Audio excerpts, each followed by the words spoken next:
አርእስተ ዜና ምሁራን በጥናትና ምርምር ተደግፈው ለሀገር ግንባታ የበኩላቸውን አስተዋጽኦ ማበርከት እንደሚጠበቅባቸው ተጠቆመ።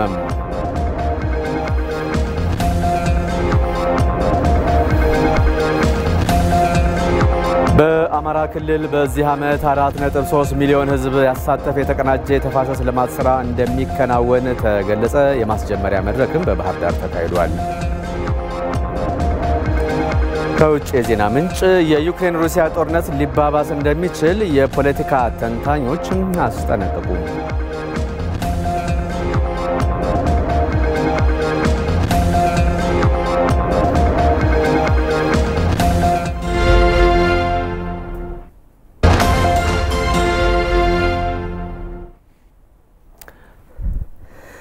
እንደምን አምሽታችኋል። የኢቲቪ ዜና 57 ነው። ከዚህ ከዋናው ከአዲስ አበባ ስቱዲዮ ተመስገን በየነ ዜናውን እመራለሁኝ። እንደዚሁም ደግሞ ባህር ዳር ላይ በዛሬው ዕለት የተፋሰስ ልማት የማህበረሰብ ስራ ማስጀመሪያ መድረክ ተካሂዷል። ይህንን መድረክ የተከታተለችው ራሄል ፍሬው ደግሞ በዚህ ጉዳይ ላይ በኋላ ላይ ተመለስና የምትነግረን ይኖረናል። አብራችሁን ትሆኑ ዘንድ በአክብሮት እንጋብዛለን።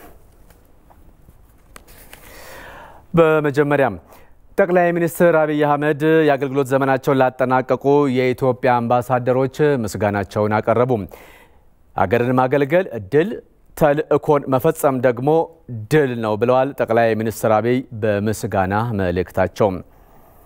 የአገልግሎት ዘመናቸውን ያጠናቁ አምባሳደሮቻችን ኢትዮጵያ ታመሰግናቸዋለች። እኔም በዓለም መድረክ ላይ ሳይቆጥቡ ላሳዩት ውክልና ምስጋናዬን አቀርባለሁ ብለዋል ጠቅላይ ሚኒስትር አብይ አህመድ በማህበራዊ ትስስር ገጻቸው ላይ ባሰፈሩት የምስጋና መልእክታቸው።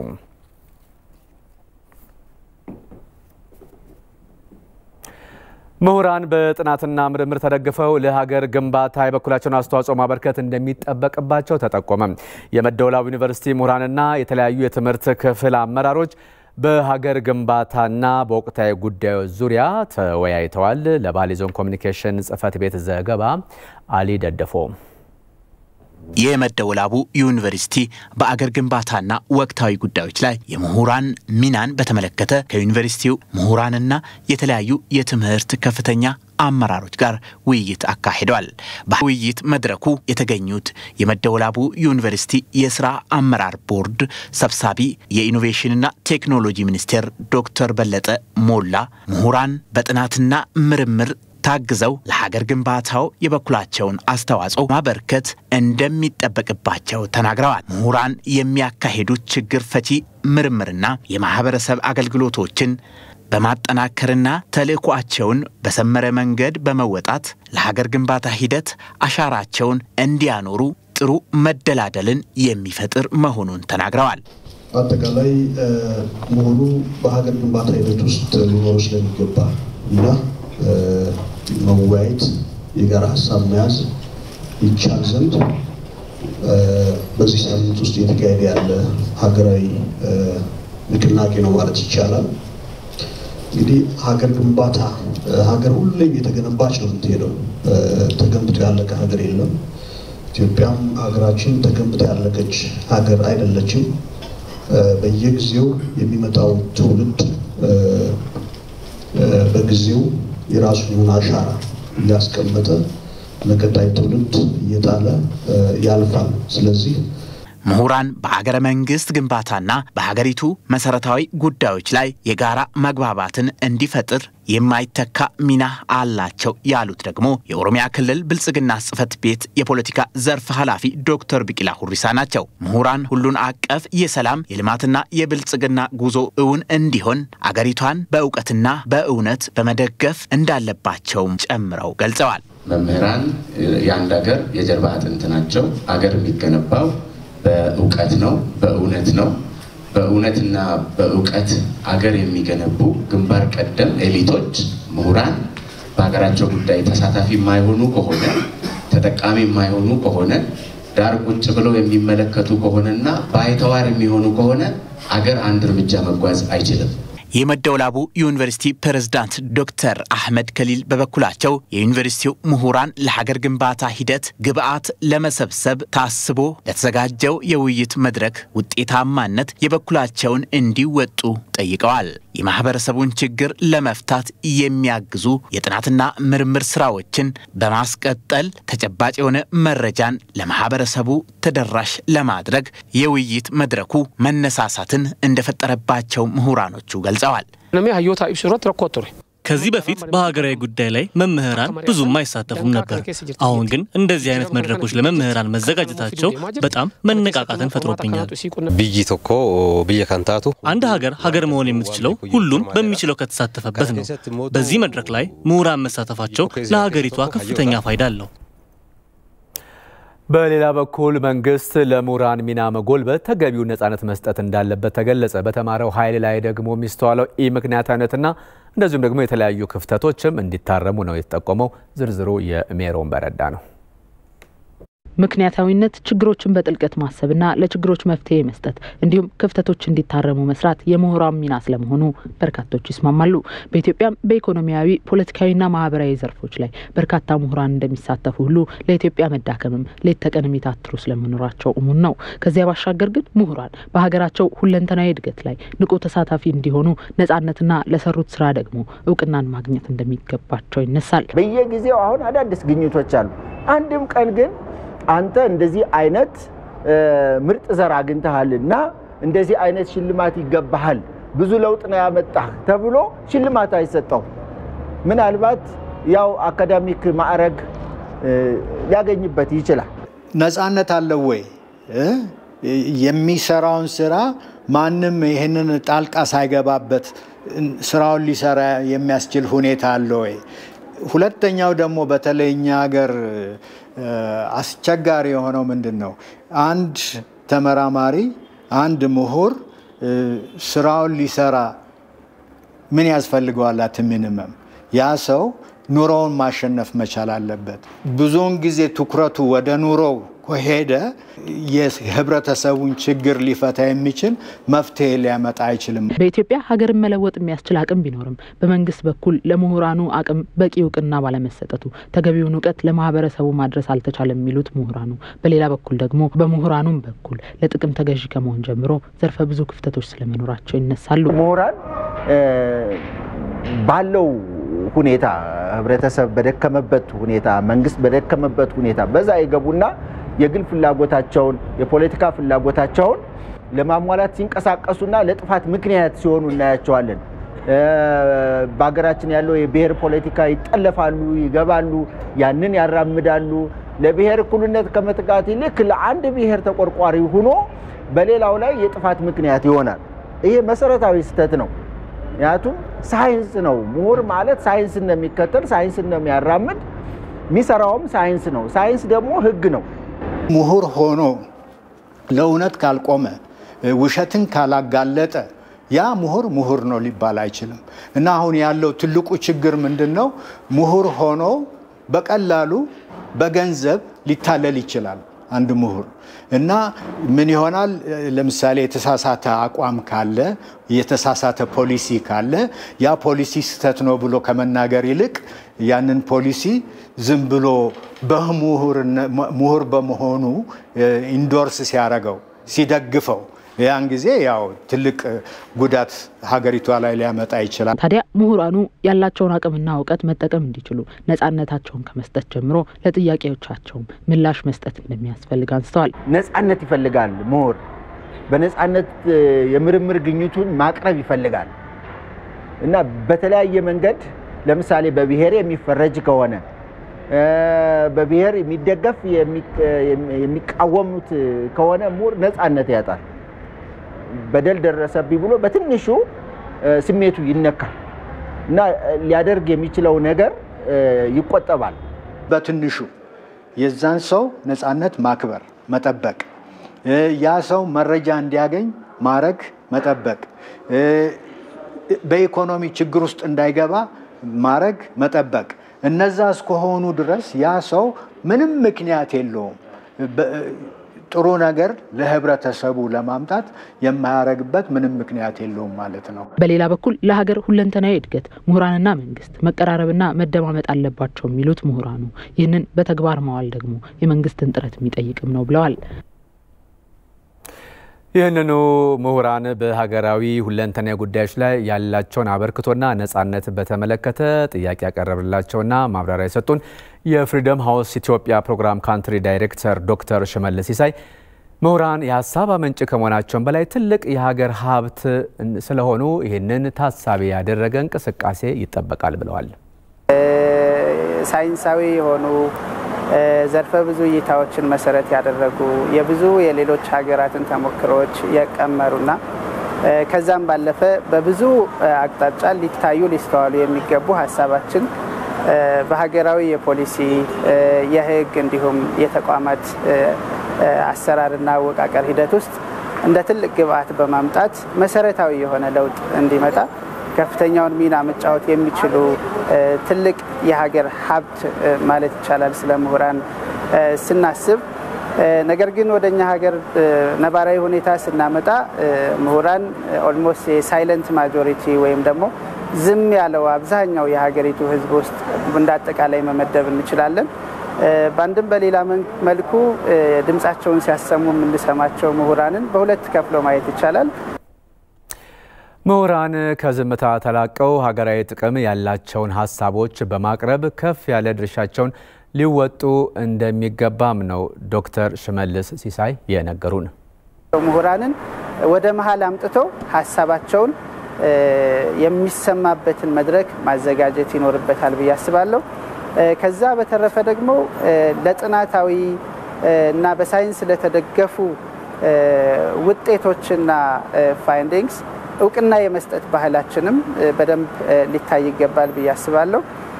ምሁሩም እንደ ምሁር የኔን ጓዳ ካልነካ ምን ያደርግልኛል በሚል ራሱን በጀርባ የበይ ተመልካች ከመሆን ይልቅ ወደፊት በመምጣት አስተዋጽኦ ሊያበረክትበት እንደሚችለው የሙያ ዘርፍ ሁሉ ወደፊት በመምጣት የየራሱን ሀሳብ የየራሱን አስተዋጽኦ የየራሱን እይታ እንዲያመጣ ህብረተሰቡን እንዲያስተምር የፖለቲካ ኃይሎችም ፖለቲካዊ እይታዎቻቸው በሳይንስ የተደገፉ የሌሎች ሀገሮችን መልካም ተሞክሮዎች ግምት ውስጥ ያስገቡ ምክንያታዊ የሆኑ ለሀገራዊ ጥቅማቸው እንጂ ለግለሰባዊ ፍላጎቶቻቸው ያላደሩ እንዲሆኑ ኢንፍሉዌንስ በማሳደር የራሱን የሆነ የማይተካ ሚና ይወጣልና ያንን ሚናውን መወጣት ይኖርበታል።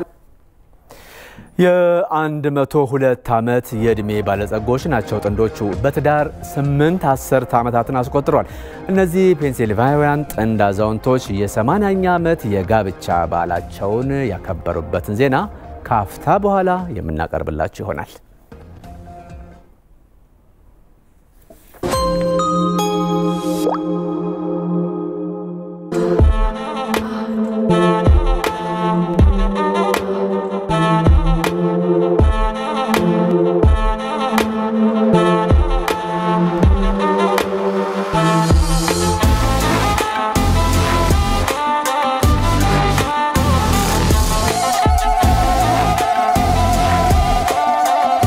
ለፈጣን ግብይት እንዲሁም ለተለያዩ አገልግሎቶች ሲቢኢ ብር ምቹና ቀልጣፋ አማራጭ ነው። በተጨማሪም ውጪ ከሚገኙ ወዳጆ በወርልድ ሬሚት ገንዘብ ሲላክሎ ሲቢኢ ብርን ተጠቅመው መቀበል ይችላሉ።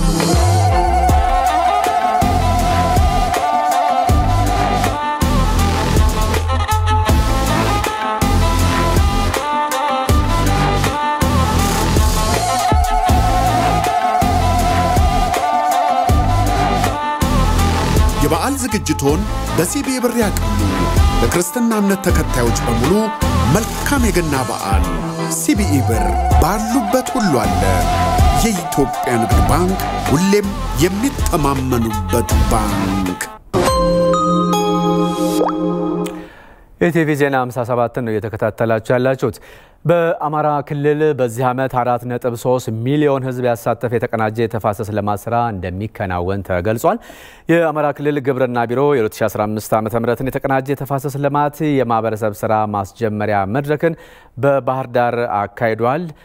በመድረኩም ርዕሰ መስተዳድሩ ዶክተር ይልቃል ከፋለን ጨምሮ የክልሉና የዞን ከፍተኛ የስራ ኃላፊዎች ታድመውበታል። ይህንኑ መድረክ እየተከታተለች የምትገኘው ባልደረባችን ራሄል ፍሬው ከባህር ዳር በቀጥታ መስመራችን ላይ ትገኛለች። ራሄል አመሰግናለሁ። በዚህ በተቀናጀ የተፋሰስ ልማት የማስጀመሪያ መርሃ ግብር ላይ እንግዲህ ከፍተኛ የክልሉ የስራ ኃላፊዎች ተገኝተዋልና በዋናነት ይህንን ጉዳይ ተግባራዊ ለማድረግ ከህብረተሰቡም ከአመራሮችም ምን ይጠበቃል የሚል ሀሳብ ተነሳ። በዋናነት የተነሱ ነጥቦች ላይ ልታተኩሪ ትችያለሽ ራሄል? አመሰግናለሁ ተመስገን። በአማራ ክልል በጥር ወር ከሚከናወኑ በግብርናው መስክ ጉልህ ተግባራት አንዱ ነው የተፈጥሮ ሀብት ጥበቃ እና የማህበረሰብ አቀፍ ስራ። ባለፉት 40 ዓመታት በክልሉ የተፈጥሮ ሀብት ስራ በስፋት ተሰርቷል። ሆኖም ግን ባለፉት 13 ዓመታት ደግሞ በህብረተሰብ ንቅናቄ ሚሊዮኖች ወደ ጋራዎችና ወደ ተጎዱ አካባቢዎች በመውጣት ሲያከናውኑት የቆዩ ተግባር ነው። ይህ ተግባር ላይ እንግዲህ የክልሉ ግብርና ቢሮ ጥናት አካሂዶ ነበረ። በዚህ ጥናት እጅግ በርካታ ውጤቶች እንደተገኙ ተገልጿል። በተፈጥሮ ሀብት ጥበቃ ስራው በማህበረሰብ ንቅናቄ በአየር ንብረት ለውጥ እንዲሁም ደግሞ ተፋሰሶችን በማልማት በስራ እድል ፈጠራ እንዲሁ ለውጦች መመዝገባቸው ተነስቷል። ከዚሁ ጋር ተያይዞ በአረንጓዴ አሻራና በተለይ ደግሞ በክልሉ ምርታማነት እንዲያድግ የተፈጥሮ ሀብት ስራ የላቀ ሚና መጫወቱ ነው ጥናቱ ያመላከተው። ከዚህ ባሻገር ግን ከ50% በላይ ደግሞ የተፋሰስ ስራዎች እየፈረሱ መሆናቸው ጭምርና ሌሎች ተግዳሮቶችም እየታዩ መሆኑ በጥናቱ ይፋ ተደርጎ ነበረ። ይህ እንግዲህ ባለፉት ዘገባዎቻችን ያነሳ ነው የጥናት ውጤት ነው ማለት ነው። ይህንን መሰረት ያደረገው የ2015 የተፈጥሮ ሀብት ጥበቃ ስራ እንግዲህ ዛሬ በንቅናቄ ማስጀመሪያ መድረክ ነው በባህር ዳር የተካሄደው። ከዚህ ጥናት ላይ የተቀመሩ ትምህርቶች ውጤቶችና ሊስተካከሉ ይገባል የተባሉ ተግዳሮቶች ላይ የክልሉ ከፍተኛ አመራሮች እውቅና ተፈጥሮላቸዋል፣ መክረዋል። እንዲሁም ደግሞ በአጠቃላይ በየቀበሌው ለሚካሄደው የተፈጥሮ ሀብት ጥበቃ ስራ የማስጀመሪያ የንቅናቄ መድረክ ነው ማለት ነው። በመድረኩ ርዕሰ መስተዳድር ዶክተር ይልቃል ከፋለ፣ የክልሉ ግብርና ቢሮ ኃላፊ ዶክተር ኃይለማርያም ከፍያለውን ጨምሮ የክልሉ ከፍተኛ የስራ ኃላፊዎችና ዞን አስተዳዳሪዎች፣ የግብርና ዘርፍ መሪዎች የተገኙበት ነው። በአጠቃላይ የተፈጥሮ ሀብት ጥበቃ ስራውን ዘንድሮ ውጤታማ ለማድረግ ምን መከናወን አለበት በሚለው ዙሪያ ርዕሰ መስተዳድር ዶክተር ይልቃል ከፋለ መልእክት አስተላልፈዋል። ከዚህ ቀደም የታዩ ጠንካራ ጎኖችን በማጉላትና ሊስተካከሉ የሚገባቸው ላይ በማተኮር ለውጤት መስራት ያስፈልጋል ነው ያሉት። በተለይ ደግሞ የተፈጥሮ ሀብት ጥበቃ ስራ በማህበረሰብ ንቅናቄ የሚሰራ ስራ በመሆኑ በፈቃደኝነት ለውጤትና ለታመነበት የምርታማነት የአረንጓዴ አሻራ ውጤት ሊሰራ ይገባል የሚል መልእክት ነው ያስተላለፉት። በዘንድሮ የ2015 የተፈጥሮ ሀብት ጥበቃ ማህበረሰብ ንቅናቄ ስራ በ127 ወረዳዎች የሚተገበር ነው። ከ3500 በላይ ቀበሌዎች ላይ የሚከናወን ነው ማለት ነው። 4.3 ሚሊዮን ህዝብ ደግሞ በ23 ቀናት አሁን በጥር መጀመሪያ ጀምሮ ማለት ነው በ23 ቀናት በመውጣት በተመረጡ ስፍራዎች ላይ የተፈጥሮ ሀብት ጥበቃ ስራ እንደሚከናወንም የክልሉ ግብርና ቢሮ ኃላፊ ዶክተር ኃይለማርያም ከፋለው ገልጸዋል። በዚህ የተፈጥሮ ሀብት ንቅናቄ ስራ ከ8400 በላይ ተፋሰሶች ለማልማት ነው የታቀደው። ባለፈው አመት የለሙ የተፋሰስ ስራዎችን መጠገን እንዲሁም ደግሞ ማህበረሰቡ ከዚህ ቀደም የሰራቸው የተፈጥሮ ሀብት ጥበቃ ስራዎች ላይ የስራ እድል ፈጠራ በሚጠናከር መልኩ የዘንድሮ የተፈጥሮ ሀብት ጥበቃ ስራ እንደሚከናወን ነው የተገለጸው። በአጠቃላይ የተፈጥሮ ሀብት ጥበቃ ስራን በንቅናቄ በማከናወን በእነዚህ ስራዎች ላይ ደግሞ የወጣቶችን የስራ እድል ፈጠራና የማህበረሰቡን ተጠቃሚነት ማረጋገጥ ያስፈልጋል ተብሏል። ከዚሁ ጋር አብሮ የሚከናወነው የአረንጓዴ አሻራ መርሃ ግብርም የሀገሪቱን የአየር ንብረት ለውጥ ማስተካከል በሚችል መልኩ እንዲሁም ደግሞ ከዚህም ተጠቃሚ ማድረግ በካርበን ሽያጭ ተጠቃሚ ማድረግ ወደሚያስችል ሁኔታ በሚያድግ መልኩ እንደሚተገበር ነው የገለጸው። እንግዲህ 4.3 ሚሊዮን ህዝብ በዚህ የተፈጥሮ ሀብት የንቅናቄ ስራ እንደሚሳተፍም ነው የሚጠበቀው። ተመስገን በአጠቃላይ የተፈጥሮ ሀብት ጥበቃ ስራው ላይ የተላለፉ መልእክቶችና ሌሎች መረጃዎችን በሌሎች የዜና ሰዓቶች ይዤ መለሳለሁ። አመሰግናለሁ። እኔም አመሰግናለሁ ራሄል። አሁን ደግሞ ዋና ዋና ዜናዎቹን ለመከታተል ያመቻችሁ ዘንድ እናስታውሳችኋለን። ምሁራን በጥናትና ምርምር ተደግፈው ለሀገር ግንባታ የበኩላቸውን አስተዋጽኦ ማበርከት እንደሚጠበቅባቸውም ተጠቆመ።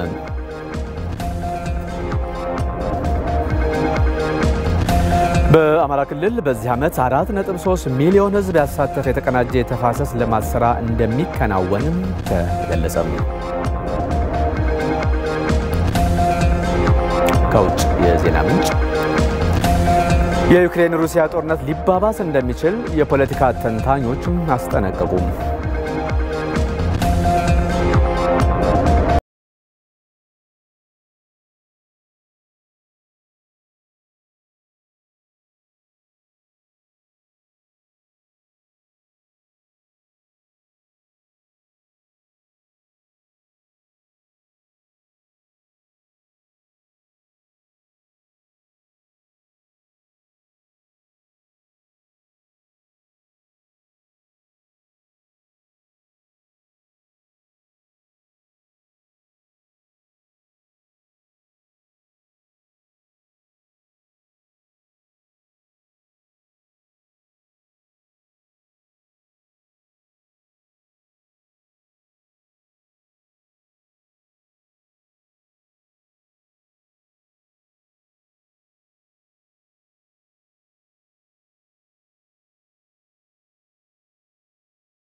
በራያ ዋጃ ጥሙጋና አካባቢው በተፈጠረው ሰላም የገበያ እንቅስቃሴዎች ወደ ነበሩበት እንዲመለሱ እድል በመፍጠሩ የዋጋ ቅናሽና የአቅርቦት መሻሻል መኖሩን የአካባቢው ነዋሪዎች ተናገሩ።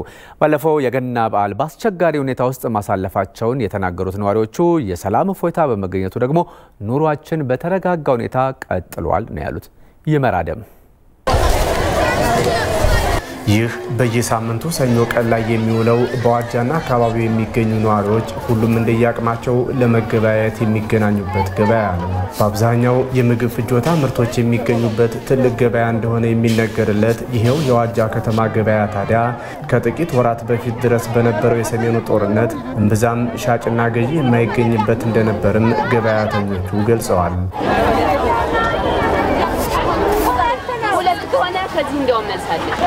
እናም በዚያን ወቅት ያሳለፉት ህይወት እጅግ ከባድ መሆኑን የሚገልጹት ገበያተኞቹ ከቅርብ ጊዜያት ወዲህ ግን የተፈጠረውን የሰላም እፎይታ ተከትሎ ወደ ቀደመ ሁኔታው መመለሱን ይናገራሉ።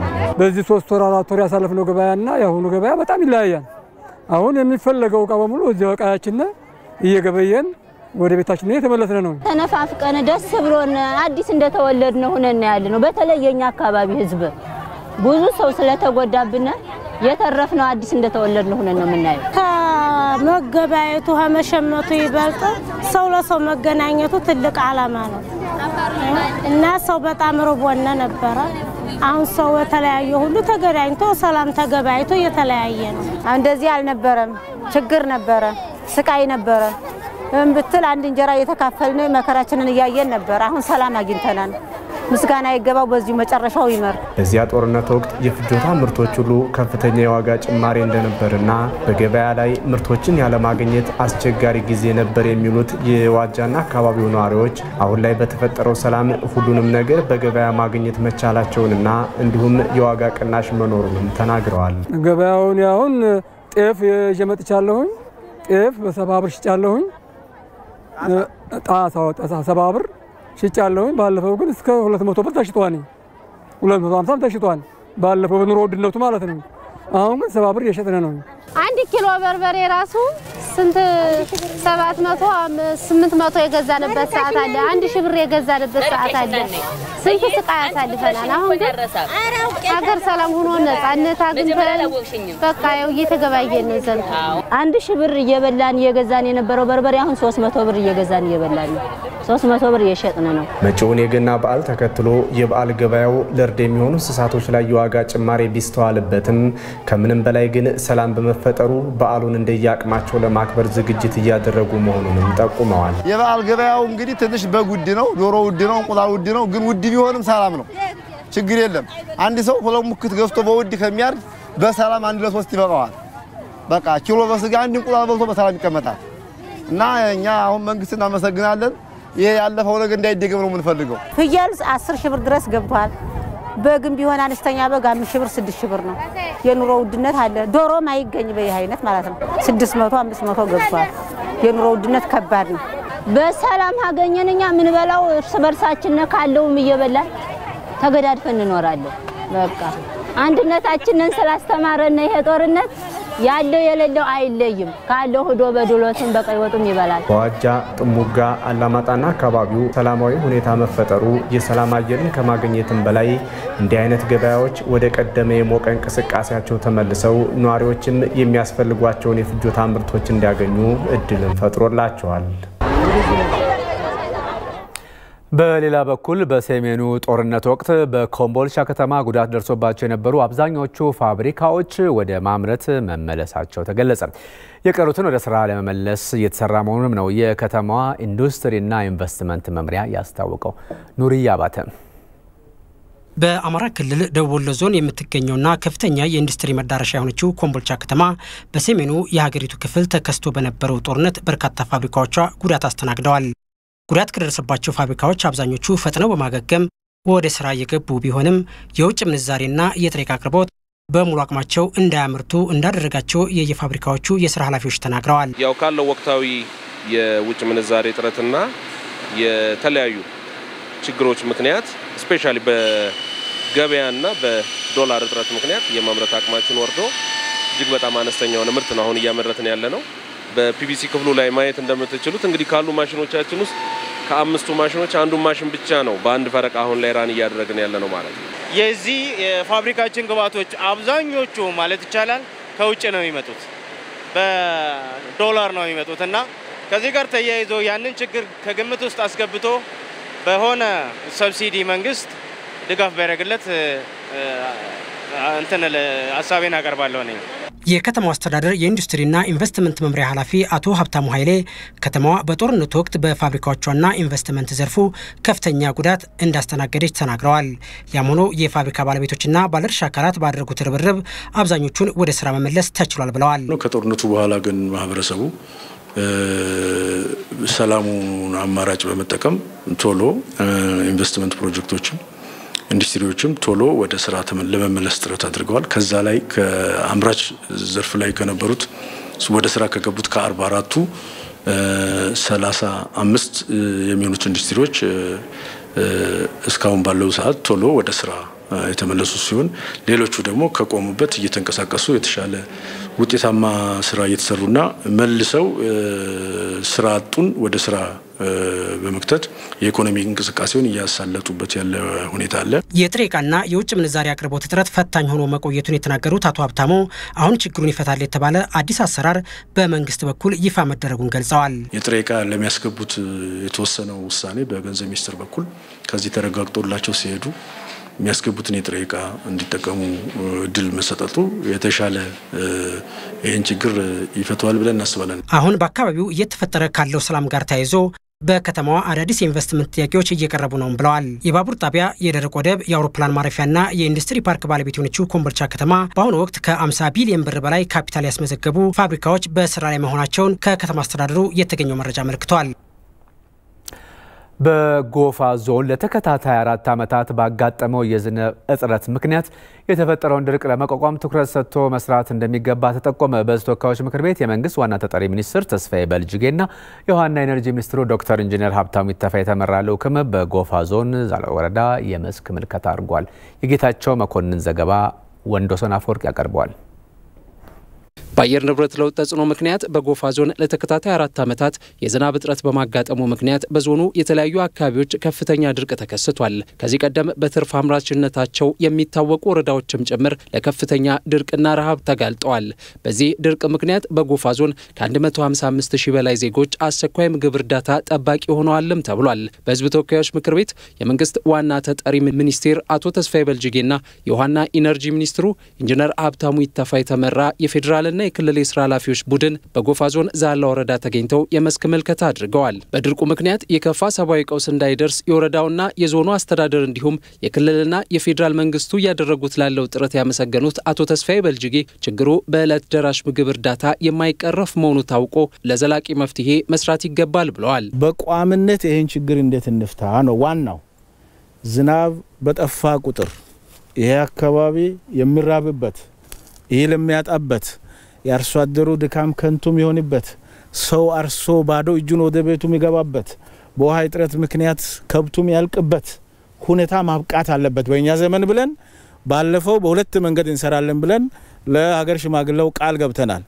ሰብአዊ ድጋፉን በአንድ በኩል በሌላ በኩል ደግሞ በቋምነት ችግሩን ለመፍታት እንንቀሳቀሳለን ብለናል።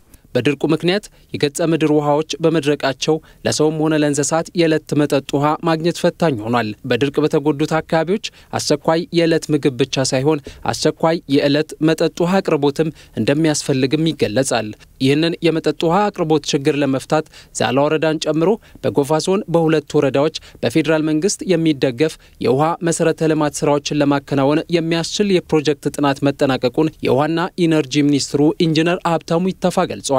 በጥናቱ መሰረት የመጠጥ ውሃ ፕሮጀክት ስራውን በፍጥነት ለመጀመር የሚያስችል እድልም አለ ብለዋል። ለመስኖም ለመጠጥ ውሃም ለሌላውም ነገር ወሳኙ ውሃ ነው። እኛ በዚህ ዞን ውስጥ በጎፋ ዞን ሁለት ፕሮጀክቶች አሉ። መለኮዛ ስም ካልተሳሳትኩ እና አንዱ ዛላ ነው በሲአር ዋሽ። በነገራችን ላይ ሲአር ዋሽ የሚባለው አየር የሚያጠቃቸው አካባቢ ላይ አየር ንብረት በተጎዱ አካባቢዎች ላይ በልዩ ሁኔታ ለመጀመሪያ ጊዜ ከለውጡ ወዲህ የለውጥ መንግስታችን ከመጣ ወዲህ ከፌዴራል መንግስት በባጀት ተደገፈ ነው። ሌላ ጊዜ ክልሎች ናቸው የሚሰሩት። ሲአር ዋሽ የሚባሉ ከ80 በላይ ፕሮጀክቶች ኢትዮጵያ ውስጥ አሉ። ተስፋ የሚሰጠው ትልቁ ነገር ጉድጓድ ውሃ እንደሚገኝ አረጋግጠናል። ያ ማለት ቆፍረን አናጣም ማለት ነው። ነገም ተጨማሪ ብናረግ የመጠጥ ውሃው ላይ በእርግጠኝነት እናሳካዋለን። ለተከታታይ 4 ዓመታት ዝናብ ወቅቱን ጠብቆ መጣል ባቆመባቸው የዞኑ ወረዳዎች እርሻ አርሶ የዕለት ምግብ ፍጆታ መሸፈን የሚታሰብ አልሆነም። የጋሞ ዞን ምክትል አስተዳዳሪ አብርሃም ዞራ እንደሚሉት ወንዞችና የገጸ ምድር የውሃ አካላት በመድረቃቸው ምክንያት የዕለት የመጠጥ ውሃ ማግኘትም ፈተና ሆኗል። አየር መዛባቱ ውጤት የሆነው የዝናብ መቆራረጥና ፈጽሞ መጥፋት እዚህ አካባቢ ከፍ ባለ ሁኔታ ይገለጻል። ከዚህ የተነሳ እዚህ የሰብል መጥፋቱ ብቻ ሳይሆን የሰው መጠጥ ውሃ እጥረትና የእንስሳትም መጠጥ ውሃ እጥረት እንዲሁም መኖ እጥረት ያጋጥመን ነበር። የመስኖ አውታሮችን የማስፋፋት ስራ የውሃና ኢነርጂ ሚኒስቴር ኃላፊነትና ተግባር ባይሆንም በአካባቢ ያለውን ሰፊ የከርሰ ምድር ውሃ በመጠቀም የመስኖ አማራጮችን ለማስፋት ለሚደረገው ጥረት መሰረት የሚሆኑ ስራዎችንም ለመስራት ጥረት እንደሚደረግም ነው የውሃና ኢነርጂ ሚኒስትሩ ኢንጂነር ሀብታሙ ይተፋ የገለጹት። ቀደም ሲል ያስተዋወቅናቸውን የጥንዶች ታሪክ ላይ ደርሰናል። የ102 ዓመት የዕድሜ ባለጸጋ ናቸው ጥንዶቹ። በትዳር 8 አስርት ዓመታትን አስቆጥረዋል። እነዚህ ፔንሲልቫኒያውያን ጥንድ አዛውንቶች የ80ኛ ዓመት የጋብቻ በዓላቸውን አክብረዋል። አዛውንታቱ በመልካም ጤንነት ላይ እንደሚገኙም ነው በጋብቻ ስነ ስርዓታቸው ላይ የተናገሩት። መቅደላዊት ደረጀ በሁለተኛው የዓለም ጦርነት የመራራቅ አጋጣሚ በህይወታቸው ተፈጥሮ ነበር። ነገር ግን መልሶ በልብ የነበረውን ፍቅር አድሶ ቤታቸውን በድጋሚ ማቆም አልከበዳቸውም። በጠንካራ ትስስር ቤታቸውን ለ80 ዓመት ያቆሙት የፔንሲልቫኒያ ጥንዶች ሁለቱም የ102 ዓመት ባለጸጋ ናቸው። ሮበርትና ኤድስ ይባላሉ። ባል በህይወቴ ካገኘኋቸው ነገሮች ሁሉ ትልቃለች ብለው ሚስታቸውን ይገልጻሉ። ሚስትም እንዲሁ የልጅነት አጋራቸውን በፍቅር ቃላት ያንቆለጳጵሳሉ። በዓለም ድንቃ ድንቅ የተመዘገበው ረጅሙ የትዳር ጊዜ 86 ዓመት ይሁን እንጂ በነ ኤርትና ሮበርት ግዛት እጅግ ረጅሙ ትዳር እንደሆነ እየተነገረ ነው። በቀና ልብ በዘለቀው ትዳራቸው በጥሩ ጤንነት ላይ እንደሚገኙም ይናገራሉ። የ102 ዓመቱ አባወራ ወደ መዝናኛ ቦታዎችም ይሁን ወደ ገበያ ቦታ እያሽከረከሩ እማወራቸውን እንደሚያዝናኑ ሲናገሩ በኩራት ነው። 10ኛ ክፍል በክፍል ጓደኝነት የጀመረው ትውውቅ ለአመታት ዘልቆ በክቡሩ ትዳር ያውም ለ80 ዓመት መቆየቱ ብዙዎችን አጃኢብ እንዲሉ አድርጓቸዋል። ለፍቅር ተሳስበው የመጀመሪያ ቀጠሮ ሲይዙ የተገናኙት ኳስ ጨዋታን በጋራ ለማየት ነበር። እማወራዋ ሲናገሩም ከእርሱ ጋር ይሁን እንጂ በወቅቱ የትም ብሄድ ደስታዬ ነበር ሲሉ የአፍላነት ጊዜያቸውን ያስታውሱታል። በዩኒቨርሲቲም የቀጠለው የፍቅር ግንኙነት በስራው ዓለምም ቀጠለና በገና ዋዜማ በ1942 ጋብቻቸውን ፈጸሙ። በመከላከያ መስሪያ ቤት ውስጥ በመካኒክነት ስራቸውን የጀመሩት ሮበርት በባህር ኃይልና በመሰል ግዳጆች ላይ በመሰማራት ህይወታቸውን ገፉ። ሁለተኛው የዓለም ጦርነት ለያይቷቸው የነበሩት ጥንዶች በተለይ አባወራው ሮበርት ልጁ ሳንዲያጎን እንዳያይ አድርጎት ነበር። በኋላም ጦርነቱ ሲያበቃ አባት ወደ ቤተሰቡ ተቀላቅሎ ዳግም ለመኖር የተሰጣቸውን እድል ለማጣጣም ወደ ትውልድ ቀያቸው ሄደው የግል ስራን መስራት ይጀምራሉ። ፓውላ የተባለችው ሴት ልጃቸው በእኛ ቤት ውስጥ መኖር ሙሉ ፍቅር እንጂ ሌላ ስያሜ የለውም ትላለች። እናትና አባቴ ጋር ጸብ ማለት ሩቅ ነው ስትልም በቤቱ ያየችውን ትመሰክራለች። አባወራው ሮበርት ምናልባትም ይላሉ በቤታችን ለሰፈነው ሰላምና እዚህ ድረስ መቆየት ንዴትን ወይም አለመግባባትን ይዘን ወደ መኝታችን አለመሄዳችን ነው ይላሉ። በ80 ዓመት በጽኑ ፍቅርና ቤተሰባዊ መተሳሰብ የቆመው ትዳር ለ100 ዓመት እንዲበቃም ምኞታቸው እንደሆነ ሲገልጹ ከችግራችን በላይ መሆናችን ትልቁ ሚስጥር ነው ብለዋል።